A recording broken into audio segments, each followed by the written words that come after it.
Art of money getting.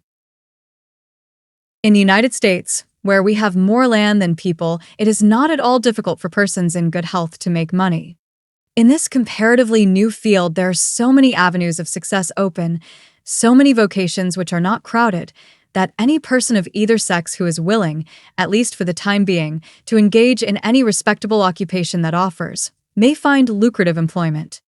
Those who really desire to attain an independence have only to set their minds upon it and adopt the proper means, as they do in regard to any other object which they wish to accomplish, and the thing is easily done. But however easy it may be found to make money, I have no doubt many of my hearers will agree it is the most difficult thing in the world to keep it. The road to wealth is, as Dr. Franklin truly says, as plain as the road to the mill. It consists simply in expending less than we earn. That seems to be a very simple problem. Mr. Micawber, one of those happy creations of the genial Dickens, puts the case in a strong light when he says that to have an income of £20 per annum and spend £20 and sixpence is to be the most miserable of men, whereas to have an income of only £20 and spend but £19 and sixpence is to be the happiest of mortals. Many of my readers may say, "We understand this. This is economy, and we know economy is wealth. We know we can't eat our cake and keep it also." Yet I beg to say that perhaps more cases of failure arise from mistakes on this point than almost any other. The fact is, many people think they understand economy when they really do not. True economy is misapprehended, and people go through life without properly comprehending what that principle is. One says, "I have an income of so much, and here is my neighbor who has the same, yet every year he gets something ahead and I fall short. Why is it? I know all about economy."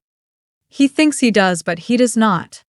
There are many who think that economy consists in saving cheese parings and candle ends, in cutting off 2p from the laundress bill, and doing all sorts of little, mean, dirty things. Economy is not meanness. The misfortune is, also, that this class of persons let their economy apply in only one direction. They fancy they are so wonderfully economical in saving a halfpenny where they ought to spend 2p that they think they can afford to squander in other directions. A few years ago, before kerosene oil was discovered or thought of, one might stop overnight at almost any farmer's house in the agricultural districts and get a very good supper, but after supper he might attempt to read in the sitting room and would find it impossible with the inefficient light of one candle. The hostess, seeing his dilemma, would say, "It is rather difficult to read here evenings. The proverb says, 'You must have a ship at sea in order to be able to burn 2 candles at once.' We never have an extra candle except on extra occasions." These extra occasions occur perhaps twice a year. In this way, the good woman saves $5, $6, or $10 in that time, but the information which might be derived from having the extra light would, of course, far outweigh a ton of candles. But the trouble does not end here. Feeling that she is so economical in tallow candles, she thinks she can afford to go frequently to the village and spend $20 or $30 for ribbons and furbelows, many of which are not necessary. This false economy may frequently be seen in men of business, and in those instances it often runs to writing paper. You find good business men who save all the old envelopes and scraps and would not tear a new sheet of paper if they could avoid it for the world.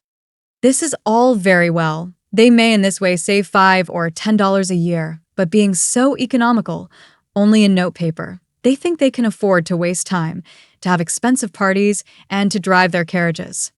This is an illustration of Dr. Franklin's saving at the spigot and wasting at the bunghole, penny wise and pound foolish. Punch, in speaking of this one idea class of people, says, "They are like the man who bought a penny herring for his family's dinner and then hired a coach and 4 to take it home." I never knew a man to succeed by practicing this kind of economy. True economy consists in always making the income exceed the outgo. Wear the old clothes a little longer if necessary, dispense with the new pair of gloves, mend the old dress, live on plainer food if need be, so that, under all circumstances, unless some unforeseen accident occurs, there will be a margin in favor of the income. A penny here and a dollar there placed at interest goes on accumulating, and in this way the desired result is attained. It requires some training, perhaps, to accomplish this economy, but when once used to it, you will find there is more satisfaction in rational saving than in irrational spending. Here is a recipe which I recommend. I have found it to work an excellent cure for extravagance, and especially for mistaken economy. When you find that you have no surplus at the end of the year and yet have a good income, I advise you to take a few sheets of paper and form them into a book and mark down every item of expenditure. Post it every day or week in 2 columns, one headed necessaries or even comforts and the other headed luxuries, and you will find that the latter column will be double, treble, and frequently 10 times greater than the former. The real comforts of life cost but a small portion of what most of us can earn. Dr. Franklin says, "It is the eyes of others and not our own eyes which ruin us. If all the world were blind except myself, I should not care for fine clothes or furniture." It is the fear of what Mrs. Grundy may say that keeps the noses of many worthy families to the grindstone. In America, many persons like to repeat, "We are all free and equal," but it is a great mistake in more senses than one. That we are born free and equal is a glorious truth in one sense, yet we are not all born equally rich, and we never shall be. One may say, "There is a man who has an income of $50,000 per annum, while I have but $1,000. I knew that fellow when he was poor like myself. Now he is rich and thinks he is better than I am. I will show him that I am as good as he is. I will go and buy a horse and buggy. No, I cannot do that, but I will go and hire one and ride this afternoon on the same road that he does, and thus prove to him that I am as good as he is." My friend, you need not take that trouble. You can easily prove that you are as good as he is. You have only to behave as well as he does, but you cannot make anybody believe that you are rich as he is. Besides, if you put on these airs, and waste your time and spend your money, your poor wife will be obliged to scrub her fingers off at home and buy her tea 2 ounces at a time and everything else in proportion, in order that you may keep up appearances and, after all, deceive nobody. On the other hand, Mrs. Smith may say that her next-door neighbor married Johnson for his money, and everybody says so. She has a nice $1,000 camel's hair shawl, and she will make Smith get her an imitation one, and she will sit in a pew right next to her neighbor in church, in order to prove that she is her equal. My good woman, you will not get ahead in the world, if your vanity and envy thus take the lead. In this country, where we believe the majority ought to rule, we ignore that principle in regard to fashion, and let a handful of people, calling themselves the aristocracy, run up a false standard of perfection, and in endeavoring to rise to that standard, we constantly keep ourselves poor, all the time digging away for the sake of outside appearances. How much wiser to be a law unto ourselves and say, "We will regulate our outgo by our income, and lay up something for a rainy day." People ought to be as sensible on the subject of money-getting as on any other subject. Like causes produces like effects. You cannot accumulate a fortune by taking the road that leads to poverty. It needs no prophet to tell us that those who live fully up to their means, without any thought of a reverse in this life, can never attain a pecuniary independence. Men and women accustomed to gratify every whim and caprice will find it hard, at first, to cut down their various unnecessary expenses, and will feel it a great self-denial to live in a smaller house than they have been accustomed to, with less expensive furniture, less company, less costly clothing, fewer servants, a less number of balls, parties, theater goings, carriage ridings, pleasure excursions, cigar smokings, liquor drinkings, and other extravagances.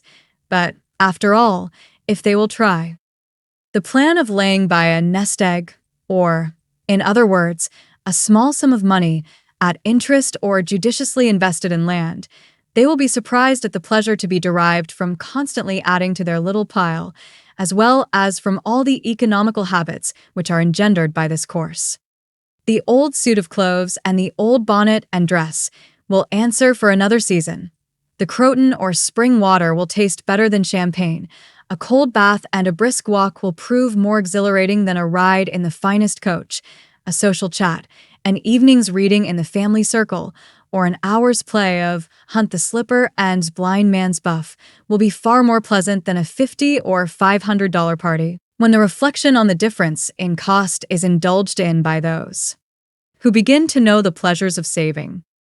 Thousands of men are kept poor, and tens of thousands are made so after they have acquired quite sufficient to support them well through life, in consequence of laying their plans of living on too broad a platform. Some families expend $20,000 per annum and some much more, and would scarcely know how to live on less, while others secure more solid enjoyment frequently on a 20th part of that amount. Prosperity is a more severe ordeal than adversity, especially sudden prosperity. Easy come, easy go is an old and true proverb. A spirit of pride and vanity, when permitted to have full sway, is the undying cankerworm which gnaws the very vitals of a man's worldly possessions, let them be small or great, hundreds or millions. Many persons, as they begin to prosper, immediately expand their ideas and commence expending for luxuries, until in a short time their expenses swallow up their income, and they become ruined in their ridiculous attempts to keep up appearances and make up sensation.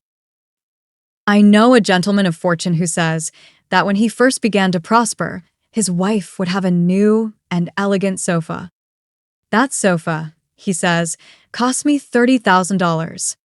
When the sofa reached the house, it was found necessary to get chairs to match, then sideboards, carpets, and tables to correspond with them, and so on through the entire stock of furniture, when at last it was found that the house itself was quite too small and old-fashioned for the furniture, and a new one was built to correspond with the new purchases. Thus, added my friend, summing up an outlay of $30,000 caused by that single sofa, and saddling on me, in the shape of servants, equipage, and the necessary expenses attendant upon keeping up a fine establishment, a yearly outlay of $11,000 and a tight pinch at that, whereas 10 years ago, we lived with much more real comfort, because with much less care, on as many hundreds. The truth is, he continued, that sofa would have brought me to inevitable bankruptcy had not a most unexampled tide of prosperity kept me above it, and had I not checked the natural desire to cut a dash.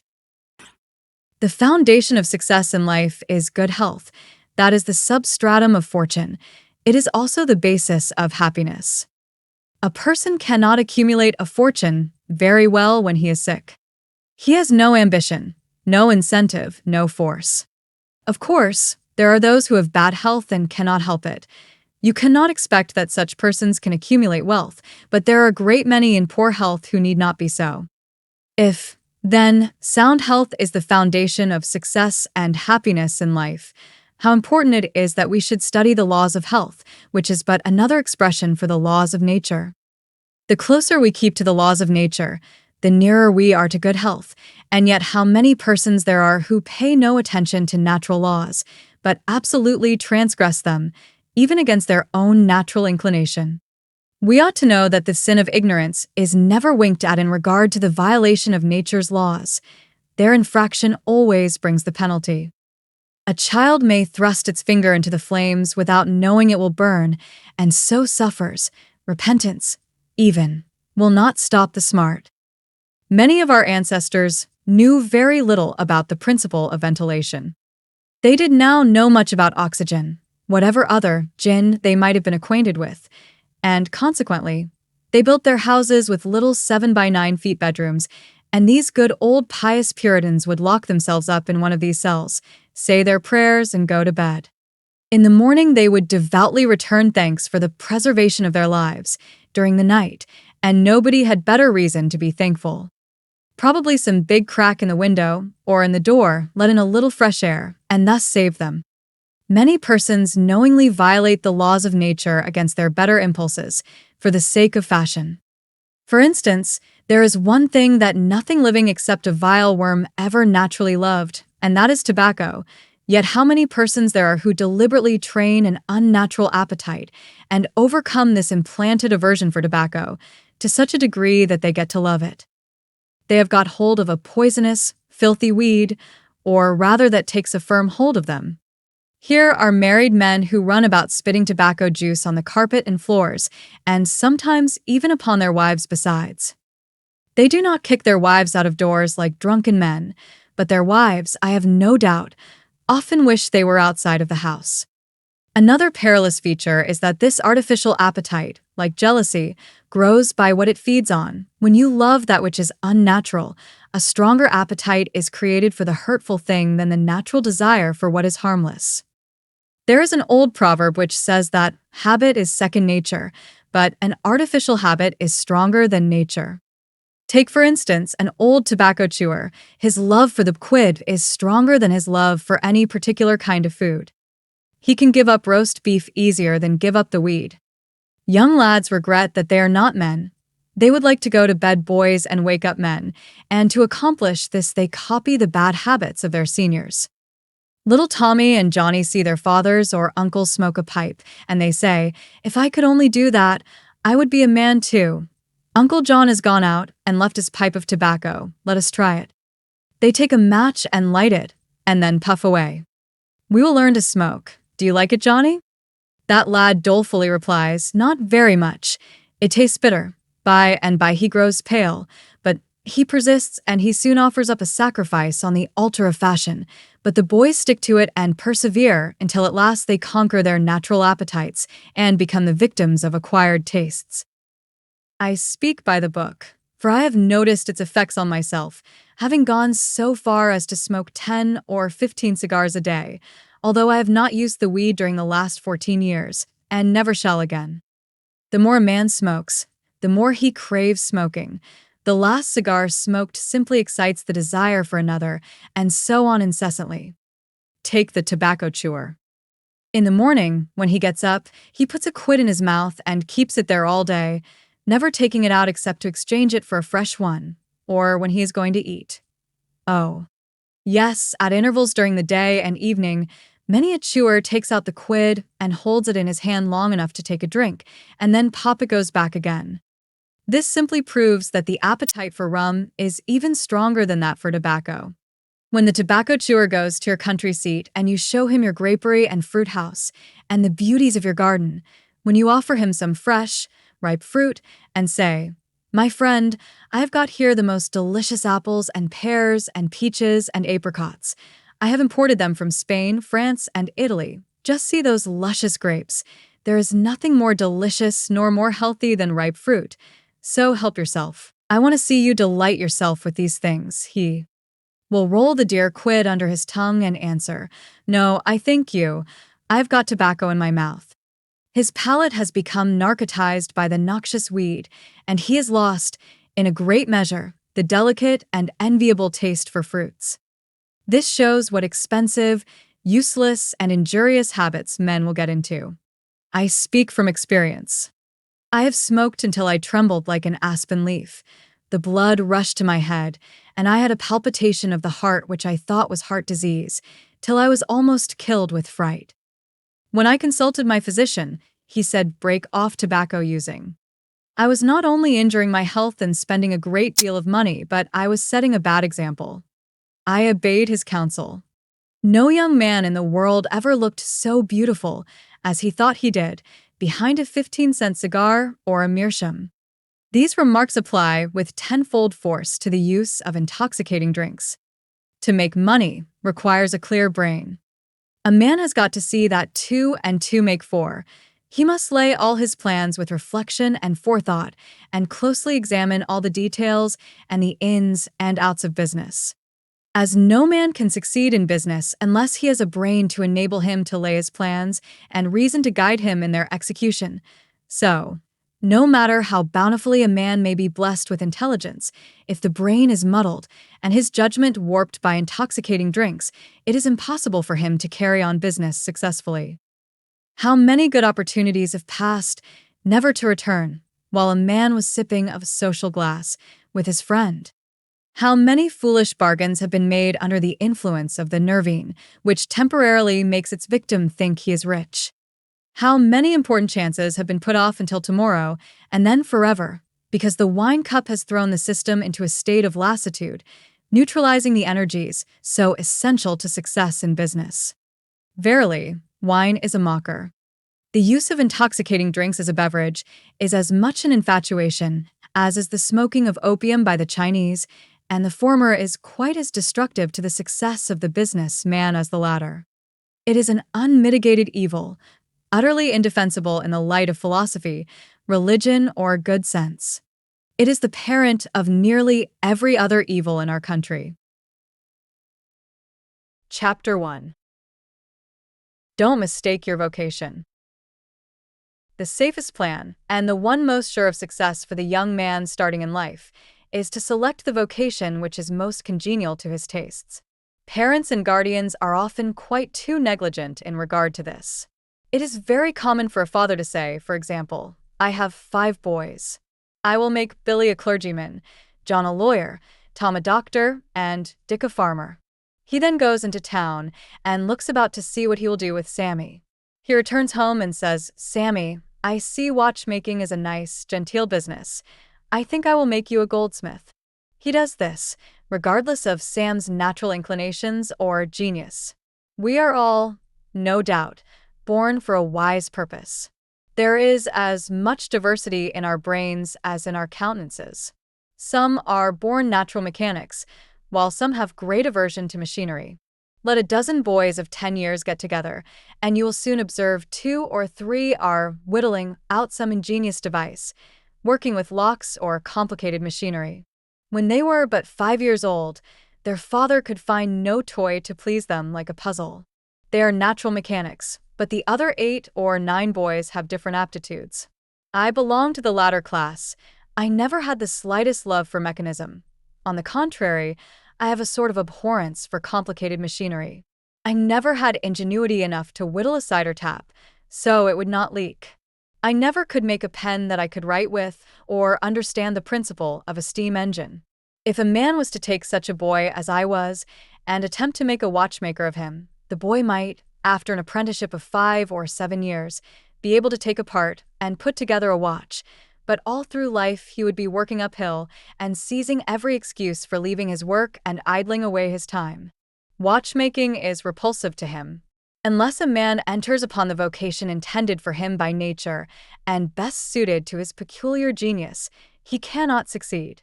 I am glad to believe that the majority of persons do find their right vocation. Yet we see many who have mistaken their calling, from the blacksmith up, or down, to the clergyman. You will see, for instance, that extraordinary linguist, the learned blacksmith, who ought to have been a teacher of languages, and you may have seen lawyers, doctors, and clergymen who were better fitted by nature for the anvil or the lapstone. Chapter 2. Select the right location. After securing the right vocation, you must be careful to select the proper location. You may have been cut out for a hotel keeper, and they say it requires a genius to know how to keep a hotel. You might conduct a hotel like clockwork and provide satisfactorily for 500 guests every day. Yet, if you should locate your house in a small village where there is no railroad communication or public travel, the location would be your ruin. It is equally important that you do not commence business where there are already enough to meet all demands in the same occupation. I remember a case which illustrates this subject. When I was in London in 1858, I was passing down Holborn with an English friend and came to the penny shows. They had immense cartoons outside, portraying the wonderful curiosities to be seen, all for a penny. Being a little in the show line myself, I said, "Let us go in here." We soon found ourselves in the presence of the illustrious showman, and he proved to be the sharpest man in that line I had ever met. He told us some extraordinary stories in reference to his bearded ladies, his albinos, and his armadillos, which we could hardly believe, but thought it's better to believe it than look after the proof. He finally begged to call our attention to some wax statuary and showed us a lot of the dirtiest and filthiest wax figures imaginable. They looked as if they had not seen water since the deluge. "What is there so wonderful about your statuary?" I asked. "I beg you not to speak so satirically," he replied. "Sir, these are not Madame Tussauds wax figures, all covered with gilt and tinsel and imitation diamonds, and copied from engravings and photographs. Mine, sir, were taken from life. Whenever you look upon one of those figures, you may consider that you are looking upon the living individual." Glancing casually at them, I saw one labeled Henry VIII, and feeling a little curious upon seeing that it looked like Calvin Edson, the living skeleton, I said, "Do you call that Henry VIII?" He replied, "Certainly, sir. It was taken from life at Hampton Court by special order of His Majesty, on such a day." He would have given the hour of the day if I had insisted. I said, "Everybody knows that Henry VIII was a great stout old king, and that figure is lean and lank. What do you say to that?" "Why," he replied, "you would be lean and lank yourself if you sat there as long as he has." There was no resisting such arguments. I said to my English friend, "Let us go out. Do not tell him who I am. I show the white feather. He beats me." He followed us to the door, and seeing the rabble in the street, he called out, "Ladies and gentlemen, I beg to draw your attention to the respectable character of my visitors," pointing to us as we walked away. I called upon him a couple of days afterwards, told him who I was, and said, "My friend, you are an excellent showman, but you have selected a bad location." He replied, "This is true, sir. I feel that all my talents are thrown away, but what can I do?" "You can go to America," I replied. "You can give full play to your faculties over there. You will find plenty of elbow room in America. I will engage you for 2 years. After that, you will be able to go on your own account." He accepted my offer and remained 2 years in my New York museum. He then went to New Orleans and carried on a traveling show business during the summer. Today, he is worth $60,000 simply because he selected the right vocation and also secured the proper location. The old proverb says, 3 removes are as bad as a fire, but when a man is in the fire, it matters but little how soon or how often he removes. Chapter 3. Avoid debt. Young men starting in life should avoid running into debt. There is scarcely anything that drags a person down like debt. It is a slavish position to get in, yet we find many a young man, hardly out of his teens, running in debt. He meets a chum and says, "Look at this. I got trusted for a new suit of clothes." He seems to look upon the clothes as so much given to him. Well, it frequently is so, but if he succeeds in paying and then gets trusted again, he is adopting a habit which will keep him in poverty through life. Debt robs a man of his self-respect and makes him almost despise himself. Grunting and groaning and working for what he has eaten up or worn out, and now when he is called upon to pay up, he has nothing to show for his money. This is properly termed working for a dead horse. I do not speak of merchants buying and selling on credit, or of those who buy on credit in order to turn the purchase to a profit. The old Quaker said to his farmer son, "John, never get trusted, but if thee gets trusted for anything, let it be for manure, because that will help thee pay it back again." Mr. Beecher advised young men to get in debt, if they could, to a small amount in the purchase of land in the country districts. "If a young man," he says, "will only get in debt for some land and then get married, these 2 things will keep him straight, or nothing will." This may be safe to a limited extent, but getting in debt for what you eat and drink and wear is to be avoided. Some families have a foolish habit of getting credit at the stores and thus frequently purchase many things which might have been dispensed with. It is all very well to say, "I've got trusted for 60 days, and if I don't have the money, the creditor will think nothing about it." There is no class of people in the world who have such good memories as creditors. When the 60 days run out, you will have to pay. If you do not pay, you will break your promise and probably resort to a falsehood. You may make some excuse or get in debt elsewhere to pay it, but that only involves you the deeper. A good-looking, lazy young fellow was the apprentice boy, Horatio. His employer said, "Horatio, did you ever see a snail?" "I think I have," he drawled out. "You must have met him then, for I am sure you never overtook one," said the boss. Your creditor will meet you or overtake you and say, "Now, my young friend, you agreed to pay me. You have not done it. You must give me your note." You give the note on interest, and it commences working against you. It is a dead horse. The creditor goes to bed at night and wakes up in the morning better off than when he retired to bed, because his interest has increased during the night, but you grow poorer while you are sleeping, for the interest is accumulating against you. Money is in some respects like fire. It is a very excellent servant, but a terrible master. When you have it mastering you, when interest is constantly piling up against you, it will keep you down in the worst kind of slavery. But let money work for you, and you have the most devoted servant in the world. It is no wise servant. There is nothing animate or inanimate that will work so faithfully as money when placed at interest, well secured. It works night and day, and in wet or dry weather. I was born in the blue law state of Connecticut, where the old Puritans had laws so rigid that it was said, they fined a man for kissing his wife on Sunday. Yet these rich old Puritans would have thousands of dollars at interest, and on Saturday night would be worth a certain amount. On Sunday, they would go to church and perform all the duties of a Christian.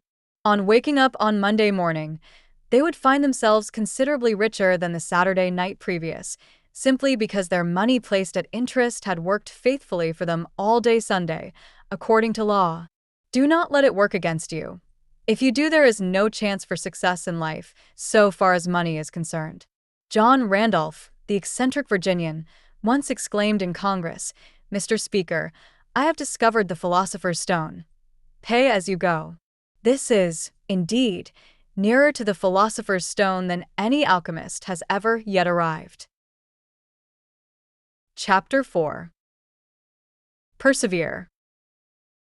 When a man is in the right path, he must persevere. I speak of this because there are some persons who are born tired, naturally lazy, and possessing no self-reliance and no perseverance. But they can cultivate these qualities, as Davy Crockett said. "This thing remember, when I am dead." Be sure you are right, then go ahead. It is this go-aheaditiveness, this determination not to let the horrors or the blues take possession of you, so as to make you relax your energies in the struggle for independence, which you must cultivate. How many have almost reached the goal of their ambition, but, losing faith in themselves, have relaxed their energies, and the golden prize has been lost forever. It is, no doubt, often true, as Shakespeare says, "There is a tide in the affairs of men, which, taken at the flood, leads on to fortune." If you hesitate, some bolder hand will stretch out before you and get the prize. Remember the proverb of Solomon, "He becometh poor that dealeth with a slack hand, but the hand of the diligent mocketh rich." Perseverance is sometimes but another word for self-reliance. Many persons naturally look on the dark side of life and borrow trouble. They are born so. Then they ask for advice, and they will be governed by one wind and blown by another, and cannot rely upon themselves. Until you can get so that you can rely upon yourself, you need not expect to succeed. I have known men, personally, who have met with pecuniary reverses and absolutely committed suicide because they thought they could never overcome their misfortune. But I have known others who have met more serious financial difficulties and have bridged them over by simple perseverance, aided by a firm belief that they were doing justly and that Providence would overcome evil with good. You will see this illustrated in any sphere of life. Take two generals, both understand military tactics, both educated at West Point, if you please, both equally gifted, yet one, having this principle of perseverance and the other lacking it, the former will succeed in his profession, while the latter will fail. One may hear the cry, "The enemy are coming, and they have got cannon." "Got cannon?" says the hesitating general. "Yes." "Then halt every man." He wants time to reflect. His hesitation is his ruin. The enemy passes unmolested or overwhelms him, while on the other hand, the general of pluck, perseverance, and self-reliance goes into battle with a will, and, amid the clash of arms, the booming of cannon, the shrieks of the wounded, and the moans of the dying, you will see this man persevering, going on, cutting and slashing his way through with unwavering determination, inspiring his soldiers to deeds of fortitude, valor, and triumph. Chapter 5. Whatever you do, do it with all your might. Work at it, if necessary, early and late, in season and out of season, not leaving a stone unturned, and never deferring for a single hour that which can be done just as well now. The old proverb is full of truth and meaning. Whatever is worth doing at all, is worth doing well. Many a man acquires a fortune by doing his business thoroughly, while his neighbor remains poor for life because he only half does it. Ambition, energy, industry, perseverance are indispensable requisites for success in business. Fortune always favors the brave and never helps a man who does not help himself. It won't do to spend your time like Mr. Micawber in waiting for something to turn up. To such men, one of two things usually turns up: the poorhouse or the jail, for idleness breeds bad habits and clothes a man in rags. The poor spendthrift vagabond says to a rich man, "I have discovered there is enough money in the world for all of us. If it was equally divided, this must be done, and we shall all be happy together." But was the response, "If everybody was like you, it would be spent in 2 months, and what would you do then?" Oh. Divide again. Keep dividing, of course. I was recently reading in a London paper an account of a philosophic pauper who was kicked out of a cheap boarding house because he could not pay his bill, but he had a roll of papers sticking out of his coat pocket, which, upon examination, proved to be his plan for paying off the national debt of England without the aid of a penny. People have got to do, as Cromwell said, not only trust in Providence, but keep the powder dry. Do your part of the work, or you cannot succeed. Muhammad, one night, while encamping in the desert, overheard one of his fatigued followers remark, "I will loose my camel and trust it to God." "No, no, not so," said the Prophet. "Tie thy camel and trust it to God. Do all you can for yourselves, and then trust to Providence or luck, or whatever you please to call it, for the rest." Chapter 6. Depend upon your own personal exertions. The eye of the employer is often worth more than the hands of a dozen employees. In the nature of things, an agent cannot be so faithful to his employer as to himself.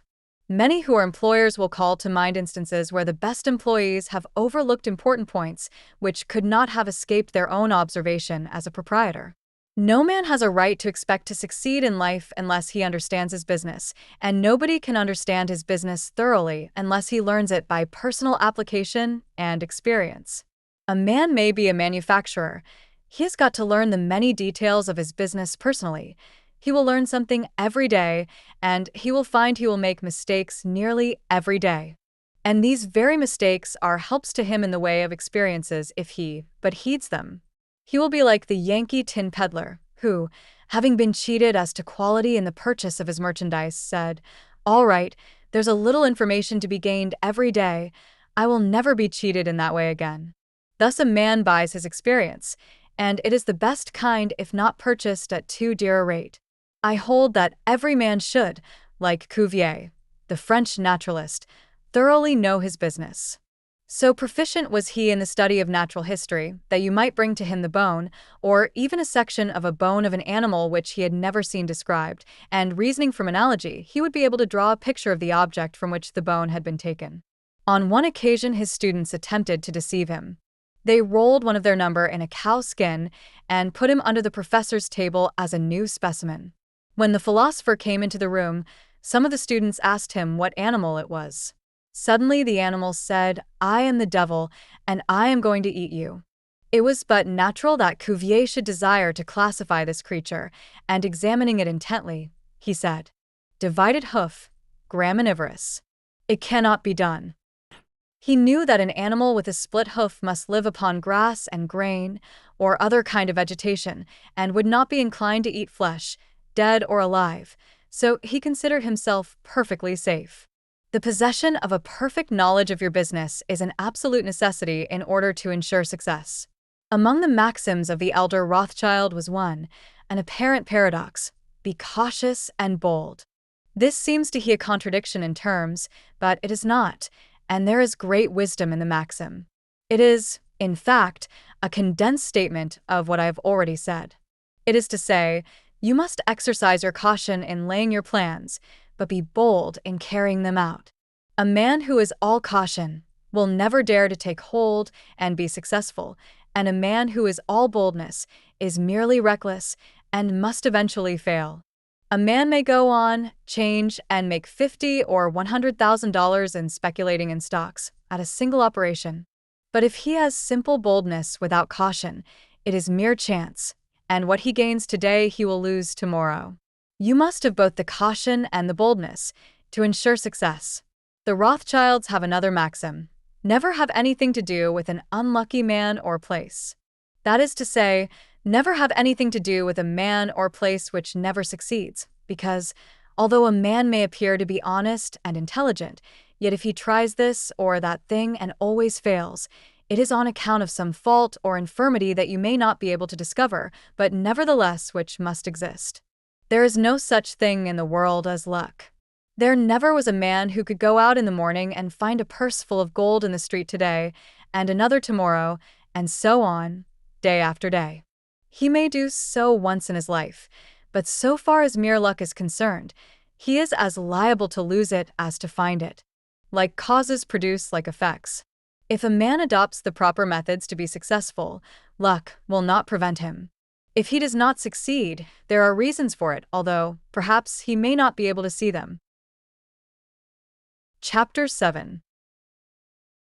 Use the best tools. Men in engaging employees should be careful to get the best. Understand, you cannot have too good tools to work with, and there is no tool you should be so particular about as living tools. If you get a good one, it is better to keep him than keep changing. He learns something every day, and you are benefited by the experience he acquires. He is worth more to you this year than last, and he is the last man to part with, provided his habits are good, and he continues faithful. If, as he gets more valuable, he demands an exorbitant increase of salary on the supposition that you can't do without him, let him go. Whenever I have such an employee, I always discharge him, first, to convince him that his place may be supplied, and second, because he is good for nothing if he thinks he is invaluable and cannot be spared. But I would keep him, if possible, in order to profit from the result of his experience. An important element in an employee is the brain. You can see bills up, hands wanted, but hands are not worth a great deal without heads. Mr. Beecher illustrates this in this wise. An employee offers his services by saying, "I have a pair of hands, and one of my fingers thinks." "That is very good," says the employer. Another man comes along and says he has 2 fingers that think. "Ah, that is better." But a third calls in and says that all his fingers and thumbs think. "That is better still." Finally, another steps in and says, "I have a brain that thinks. I think all over. I am a thinking as well as a working man." "You are the man I want," says the delighted employer. Those men who have brains and experience are therefore the most valuable and not to be readily parted with. It is better for them, as well as yourself, to keep them at reasonable advances in their salaries from time to time. Chapter 8. Don't get above your business. Young men, after they get through their business training or apprenticeship, instead of pursuing their avocation and rising in their business, will often lie about doing nothing. They say, "I have learned my business, but I am not going to be a hireling. What is the object of learning my trade or profession unless I establish myself?" Have you capital to start with? No, but I am going to have it. How are you going to get it? I will tell you confidentially. I have a wealthy old aunt and she will die pretty soon, but if she does not, I expect to find some rich old man who will lend me a few thousands to give me a start. If I only get the money to start with, I will do well. There is no greater mistake than when a young man believes he will succeed with borrowed money. Why? Because every man's experience coincides with that of Mr. Astor, who said it was more difficult for him to accumulate his first $1,000 than all the succeeding millions that made up his colossal fortune. Money is good for nothing unless you know the value of it by experience. Give a boy $20,000 and put him in business, and the chances are that he will lose every dollar of it before he is a year older. Like buying a ticket in the lottery and drawing a prize, it is easy come, easy go. He does not know the value of it. Nothing is worth anything unless it costs effort. Without self-denial and economy, patience and perseverance, and commencing with capital which you have not earned, you are not sure to succeed in accumulating. Young men, instead of waiting for dead men's shoes, should be up and doing, For there is no class of persons who are so unaccommodating in regard to dying as these rich old people, and it is fortunate for the expectant heirs that it is so. 9 out of 10 of the rich men of our country today started out in life as poor boys with determined wills, industry, perseverance, economy, and good habits. They went on gradually, made their own money, and saved it, and this is the best way to acquire a fortune. Stephen Girard started life as a poor cabin boy and died worth $9 million. A.T. Stewart was a poor Irish boy, and he paid taxes on $1.5 million of income per year. John Jacob Astor was a poor farmer boy and died worth 20 millions. Cornelius Vanderbilt began life rowing a boat from Staten Island to New York. He presented our government with a steamship worth $1 million and died worth 50 millions. There is no royal road to learning, says the proverb, and I may say it is equally true. There is no royal road to wealth. But I think there is a royal road to both. The road to learning is a royal one. The road that enables the student to expand his intellect and add every day to his stock of knowledge until, in the pleasant process of intellectual growth, he is able to solve the most profound problems, to count the stars, to analyze every atom of the globe, and to measure the firmament. This is a regal highway, and it is the only road worth traveling. So in regard to wealth, go on in confidence, study the rules, and above all things, study human nature. For the proper study of mankind is man, and you will find that while expanding the intellect and the muscles, your enlarged experience will enable you every day to accumulate more and more principle, which will increase itself by interest and otherwise, until you arrive at a state of independence.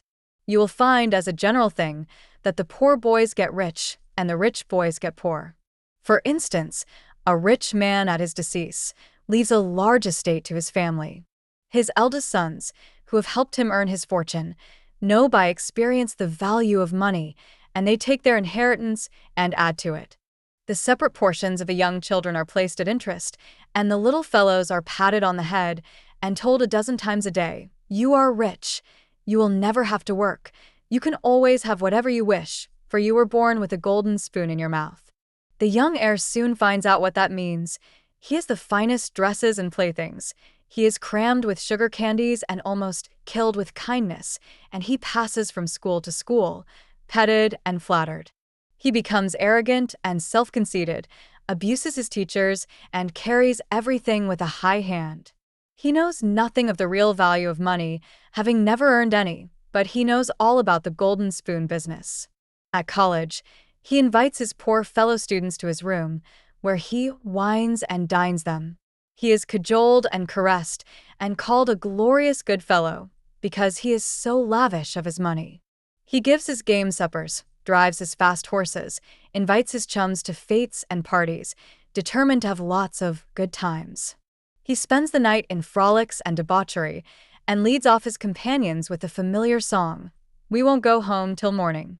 He gets them to join him in pulling down signs, taking gates from their hinges, and throwing them into backyards and horse ponds. If the police arrest them, he knocks them down, is taken to the lockup, and joyfully foots the bills. "Ah, my boys," he cries, "what is the use of being rich if you can't enjoy yourself?" He might more truly say, if you can't make a fool of yourself, but he is fast, hates slow things, and don't see it. Young men loaded down with other people's money are almost sure to lose all they inherit, and they acquire all sorts of bad habits which, in the majority of cases, ruin them in health, purse, and character. In this country, one generation follows another, and the poor of today are rich in the next generation or the third. Their experience leads them on, and they become rich, and they leave vast riches to their young children. These children, having been reared in luxury, are inexperienced and get poor, and after long experience another generation comes on and gathers up riches again in turn. And thus, history repeats itself, and happy is he who by listening to the experience of others avoids the rocks and shoals on which so many have been wrecked. In England, the business makes the man. If a man in that country is a mechanic or a working man, he is not recognized as a gentleman. On the occasion of my first appearance before Queen Victoria, the Duke of Wellington asked me what sphere in life General Tom Thumb's parents were in. His father is a carpenter, I replied.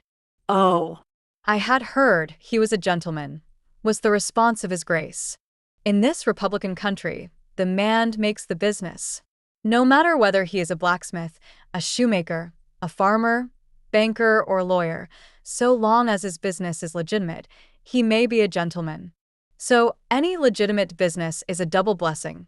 It helps the man engaged in it, and also helps others. The farmer supports his own family, but he also benefits the merchant or mechanic who needs the products of his farm. The tailor not only makes a living by his trade, but he also benefits the farmer, the clergyman, and others who cannot make their own clothing. But all these classes of men may be gentlemen. The great ambition should be to excel all others engaged in the same occupation.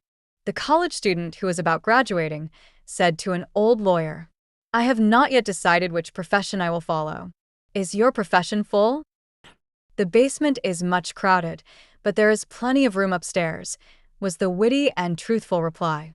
No profession, trade, or calling is overcrowded in the upper story. Wherever you find the most honest and intelligent merchant or banker, or the best lawyer, the best doctor, the best clergyman, the best shoemaker, carpenter, or anything else, that man is most sought for, and has always enough to do. As a nation, Americans are too superficial. They're striving to get rich quickly, and do not generally do their business as substantially and thoroughly as they should. But whoever excels all others in his own line, if his habits are good and his integrity undoubted, cannot fail to secure abundant patronage and the wealth that naturally follows. Let your motto then always be Excelsior, for by living up to it there is no such word as fail. Chapter 9. Learn something useful. Every man should make his son or daughter learn some trade or profession, so that in these days of changing fortunes, of being rich today and poor tomorrow, they may have something tangible to fall back upon. This provision might save many persons from misery, who by some unexpected turn of fortune have lost all their means. Chapter 10. Let hope predominate, but be not too visionary. Many persons are always kept poor because they are too visionary. Every project looks to them like certain success, and therefore they keep changing from one business to another, always in hot water, always under the harrow. The plan of counting the chickens before they are hatched is an error of ancient date, but it does not seem to improve by age. Chapter 11. Do not scatter your powers. Engage in one kind of business only, and stick to it faithfully until you succeed, or until your experience shows that you should abandon it. A constant hammering on one nail will generally drive it home at last so that it can be clinched. When a man's undivided attention is centered on one object, his mind will constantly be suggesting improvements of value, which would escape him if his brain was occupied by a dozen different subjects at once. Many a fortune has slipped through a man's fingers because he was engaged in too many occupations at a time. There is good sense in the old caution against having too many irons in the fire at once. Chapter 12. Be systematic. Men should be systematic in their business. A person who does business by rule, having a time and place for everything, doing his work promptly, will accomplish twice as much, and with half the trouble of him who does it carelessly and slipshod. By introducing system into all your transactions, doing one thing at a time, always meeting appointments with punctuality, you find leisure for pastime and recreation, whereas the man who only half does one thing and then turns to something else and half does that will have his business at loose ends and will never know when his day's work is done, for it never will be done.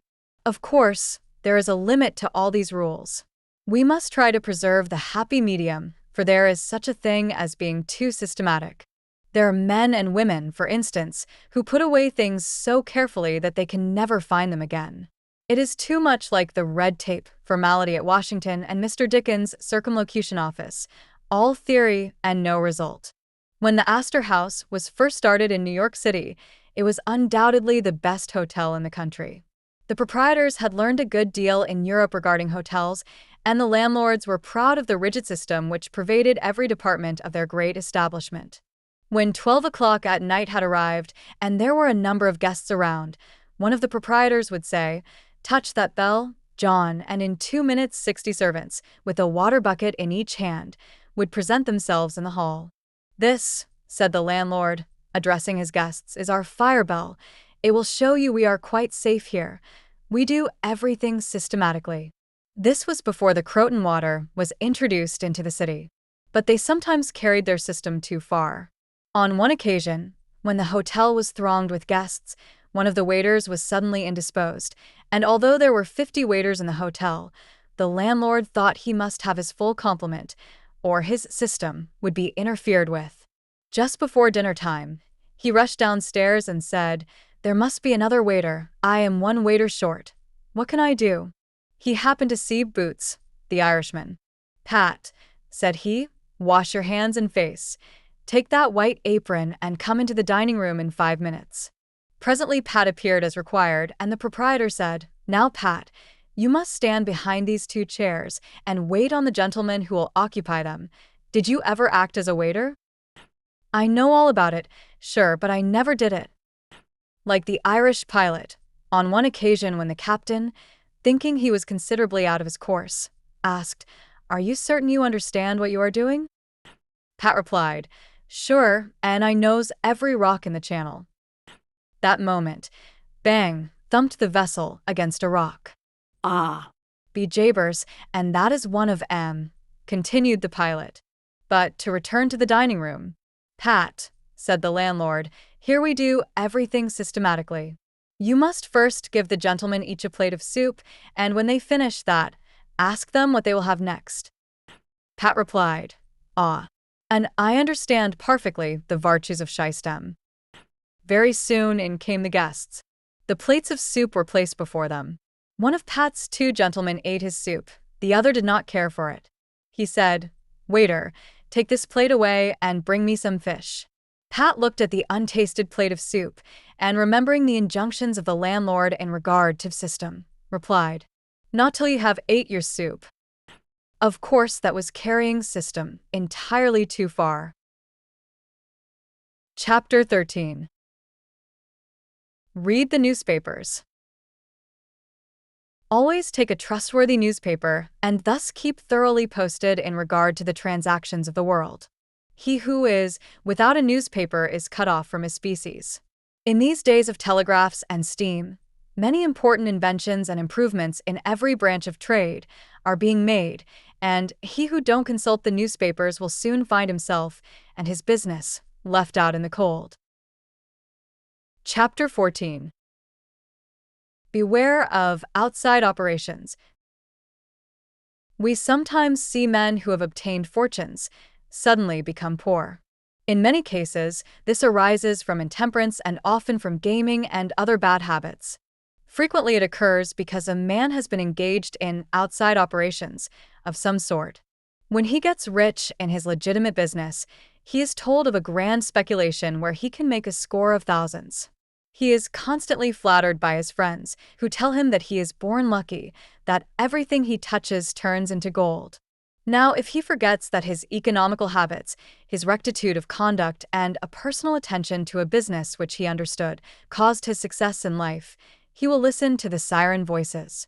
He says, "I will put in $20,000. I have been lucky, and my good luck will soon bring me back $60,000. A few days elapse, and it is discovered he must put in $10,000 more. Soon after he is told it is all right, but certain matters not foreseen require an advance of $20,000 more, which will bring him a rich harvest.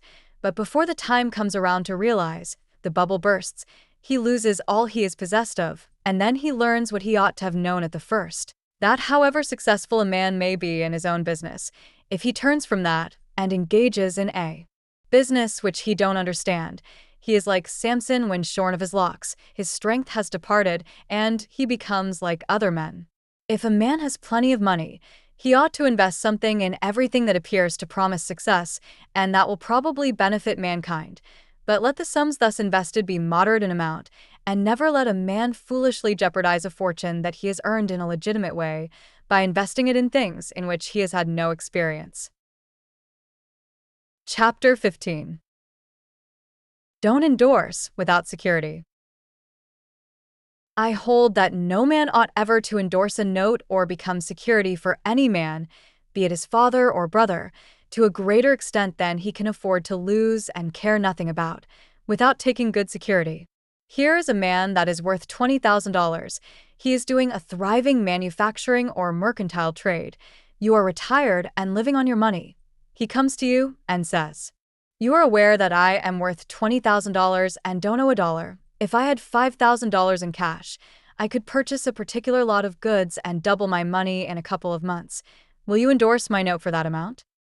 You reflect that he is worth $20,000 and you incur no risk by endorsing his note. You like to accommodate him, and you lend your name without taking the precaution of getting security. Shortly after, he shows you the note with your endorsement canceled and tells you, probably truly, that he made the profit that he expected by the operation. You reflect that you have done a good action, and the thought makes you feel happy. By and by, the same thing occurs again, and you do it again. You have already fixed the impression in your mind that it is perfectly safe to endorse his notes without security. But the trouble is, this man is getting money too easily.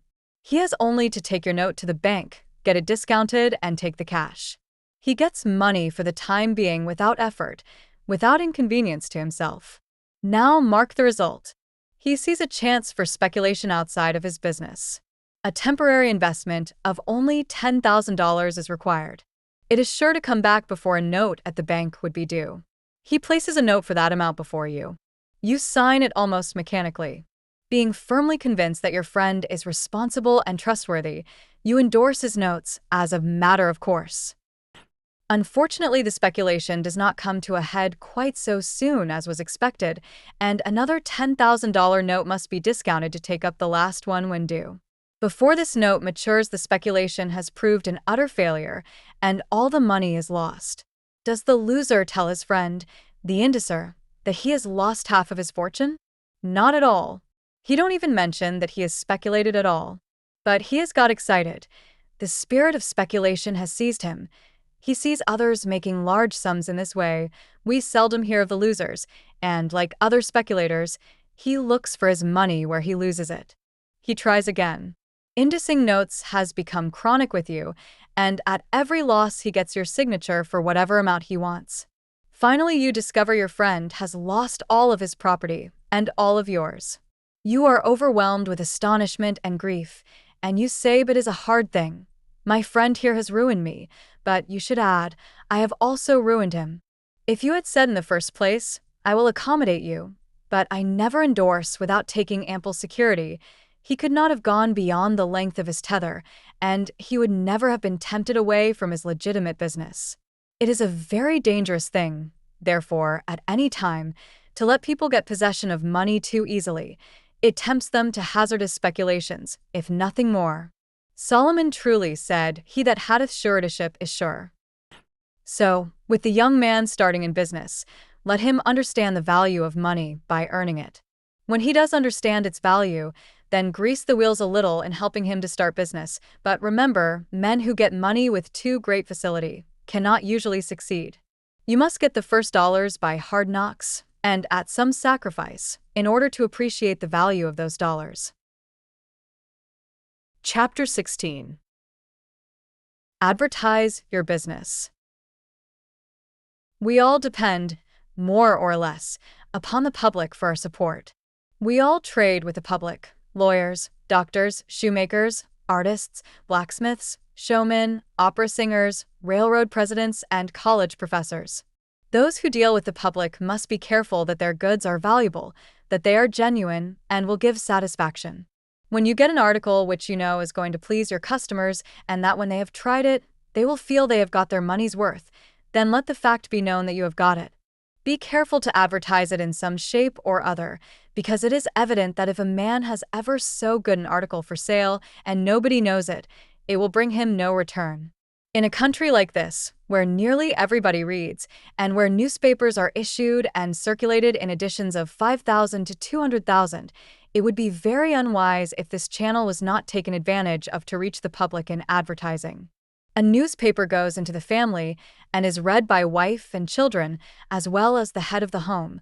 Hence, hundreds and thousands of people may read your advertisement while you are attending to your routine business. Many, perhaps, read it while you are asleep. The whole philosophy of life is first sow, then reap. That is the way the farmer does. He plants his potatoes and corn and sows his grain, and then goes about something else, and the time comes when he reaps. But he never reaps first and sows afterwards. This principle applies to all kinds of business, and to nothing more eminently than to advertising. If a man has a genuine article, there is no way in which he can reap more advantageously than by sowing to the public in this way. He must, of course, have a really good article and one which will please his customers. Anything spurious will not succeed permanently because the public is wiser than many imagine. Men and women are selfish, and we all prefer purchasing where we can get the most for our money, and we try to find out where we can most surely do so. You may advertise a spurious article and induce many people to call and buy at once, but they will denounce you as an impostor and swindler, and your business will gradually die out and leave you poor. This is right. Few people can safely depend upon chance custom. You all need to have your customers return and purchase again. A man said to me, "I have tried advertising and did not succeed, yet I have a good article." I replied, "My friend, there may be exceptions to a general rule. But how do you advertise?" "I put it in a weekly newspaper 3 times and paid $1.50 for it." I replied, "Sir, advertising is like learning. A little is a dangerous thing." A French writer says that the reader of a newspaper does not see the first mention of an ordinary advertisement, the second insertion he sees but does not read, the third insertion he reads, the fourth insertion he looks at the price, the fifth insertion he speaks of it to his wife, the sixth insertion he is ready to purchase, and the seventh insertion he purchases. Your object in advertising is to make the public understand what you have got to sell, and if you have not the pluck to keep advertising until you have imparted that information, all the money you have spent is lost. You are like the fellow who told the gentleman if he would give him 10 cents it would save him $1. "How can I help you so much with so small a sum?" asked the gentleman in surprise. "I started out this morning," hiccuped the fellow, "with the full determination to get drunk, and I have spent my only $1 to accomplish the object, and it has not quite done it. 10 cents worth more of whiskey would just do it, and in this manner I should save the $1 already expended." So a man who advertises at all must keep it up until the public know who and what he is and what his business is, or else the money invested in advertising is lost. Some men have a peculiar genius for writing a striking advertisement, one that will arrest the attention of the reader at first sight. This fact, of course, gives the advertiser a great advantage.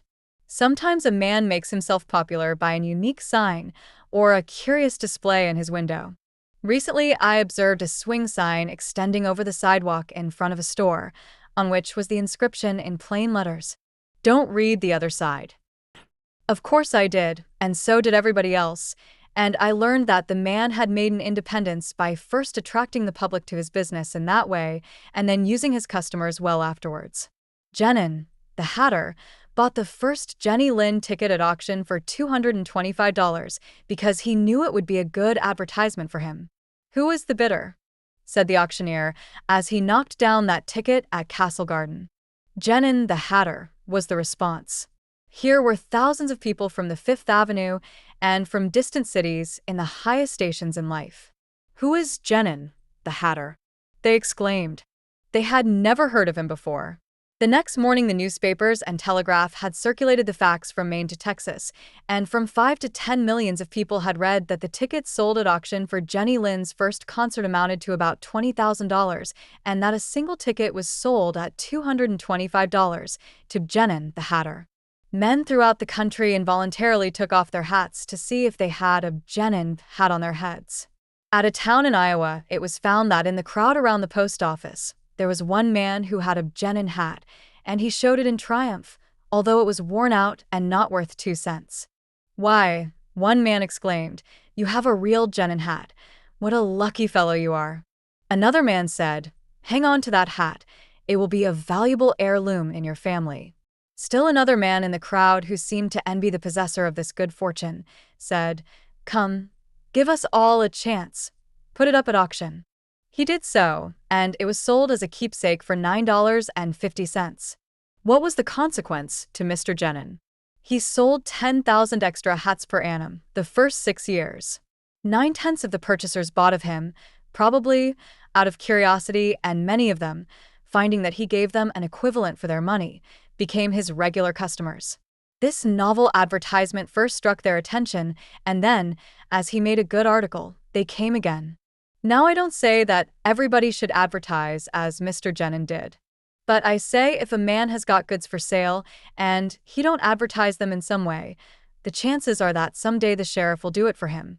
Nor do I say that everybody must advertise in a newspaper or indeed use printer's ink at all.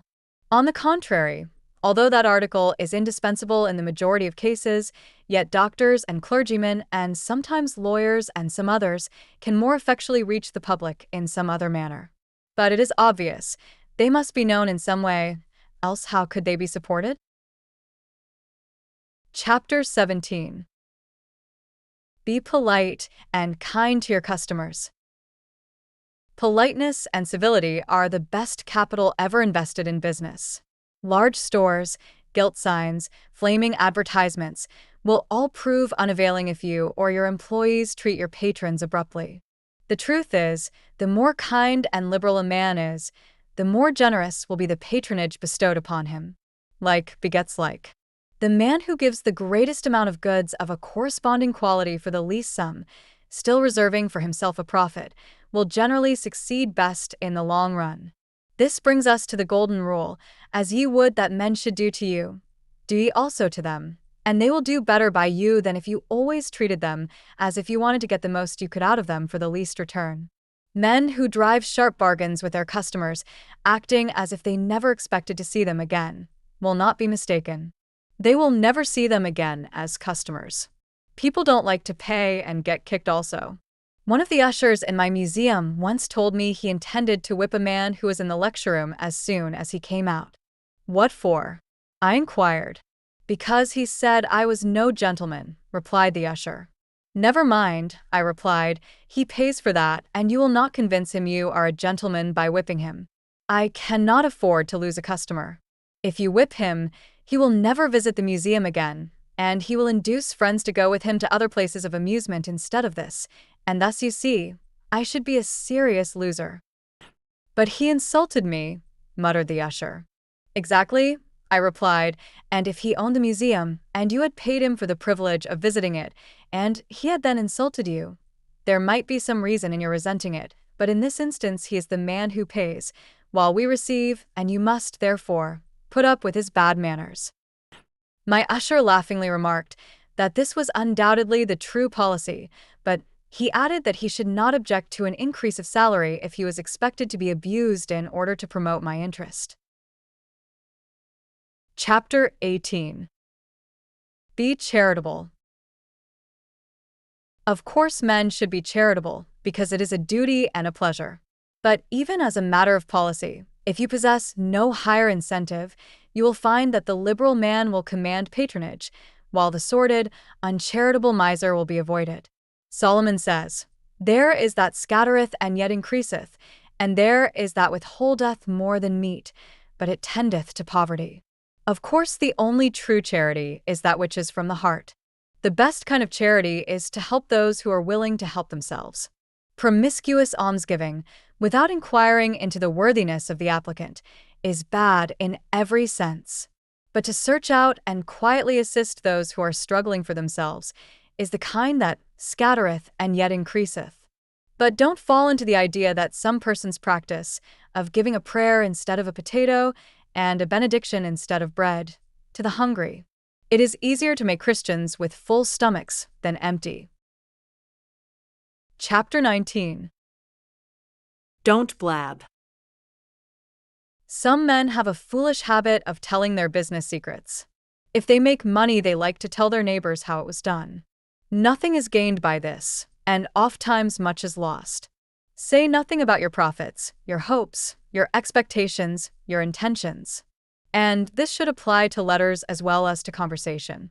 Goethe makes Mephistopheles say, "Never write a letter nor destroy one." Business men must write letters, but they should be careful what they put in them. If you are losing money, be specially cautious and not tell of it, or you will lose your reputation.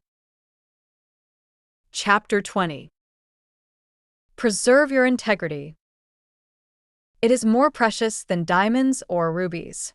The old miser said to his sons, "Get money. Get it honestly if you can, but get money." This advice was not only atrociously wicked, but it was the very essence of stupidity. It was as much as to say, if you find it difficult to obtain money honestly, you can easily get it dishonestly. Get it in that way. Poor fool. Not to know that the most difficult thing in life is to make money dishonestly. Not to know that our prisons are full of men who attempted to follow this advice. Not to understand that no man can be dishonest without soon being found out, and that when his lack of principle is discovered, nearly every avenue to success is closed against him forever. The public very properly shun all whose integrity is doubted. No matter how polite and pleasant and accommodating a man may be, none of us dare to deal with him if we suspect false weights and measures. Strict honesty not only lies at the foundation of all success in life, financially, but in every other respect. Uncompromising integrity of character is invaluable. It secures to its possessor a peace and joy which cannot be attained without it, which no amount of money or houses and lands can purchase. A man who is known to be strictly honest may be ever so poor, but he has the purses of all the community at his disposal, for all know that if he promises to return what he borrows, he will never disappoint them. As a mere matter of selfishness, therefore, if a man had no higher motive for being honest, all will find that the maxim of Dr. Franklin can never fail to be true, that honesty is the best policy. To get rich is not always equivalent to being successful. There are many rich poor men, while there are many others, honest and devout men and women, who have never possessed so much money as some rich persons squander in a week, but who are nevertheless really richer and happier than any man can ever be while he is a transgressor of the higher laws of his being. The inordinate love of money, no doubt, may be and is the root of all evil, but money itself, when properly used, is not only a handy thing to have in the house, but affords the gratification of blessing our race by enabling its possessor to enlarge the scope of human happiness and human influence. The desire for wealth is nearly universal, and none can say it is not laudable, provided the possessor of it accepts its responsibilities and uses it as a friend to humanity. The history of money-getting, which is commerce, is a history of civilization, and wherever trade has flourished most there, too, have art and science produced the noblest fruits. In fact, as a general thing, money-getters are the benefactors of our race. To them, in a great measure, are we indebted for our institutions of learning and of art, our academies, colleges, and churches. It is no argument against the desire for, or the possession of, wealth, to say that there are sometimes misers who hoard money only for the sake of hoarding and who have no higher aspiration than to grasp everything which comes within their reach. As we have sometimes hypocrites in religion and demagogues in politics, so there are occasionally misers among money-getters. These, however, are only exceptions to the general rule. But when, in this country, we find such a nuisance and stumbling block as a miser, we remember with gratitude that in America we have no laws of primogeniture, and that in the due course of nature the time will come when the hoarded dust will be scattered for the benefit of mankind. To all men and women, therefore, do I conscientiously say, make money honestly and not otherwise, for Shakespeare has truly said, "He that wants money, means, and content is without 3 good friends." Thank you for listening to this journey through Art of Money Getting. I hope you found inspiration and valuable lessons to help you on your path to success. Every new book we explore is another step toward personal growth, mastery, and a brighter future. If you enjoyed this, don't forget to like, comment, and subscribe for more life-changing reads. Let's keep improving together, one book at a time. See you in the next video.